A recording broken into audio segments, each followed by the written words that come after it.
Every so often, an Xbox controller that's been previously synced will suddenly stop connecting to the Xbox console.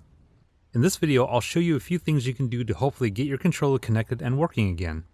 It's a good idea to have some fresh batteries before starting, but the first thing we'll try requires a micro USB cable. Just plug one end into the Xbox and then connect it to the controller. The Xbox controller will immediately turn on even if you don't have batteries in. But because I do have batteries, I'll unplug the controller and see if it stays connected. This method always works for me to get the controller resynced. If it's still not working, keep the USB cable plugged into the controller and check to see if it needs an update. When you go into the controller settings, you can see if it needs a firmware update. If you have accessories plugged into the controller, it will update those devices at the same time.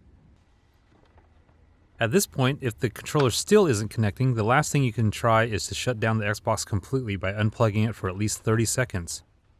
You can also hold down the power button until the Xbox shuts off and then wait another 30 seconds to power it back on. It's not guaranteed that any of these steps will reconnect your Xbox controller, but these are all the things that I've tried. And as I mentioned before, using the USB cable pretty much always works for me. If you found this video helpful, please give me a thumbs up and hit the subscribe button so you won't miss any of my weekly videos.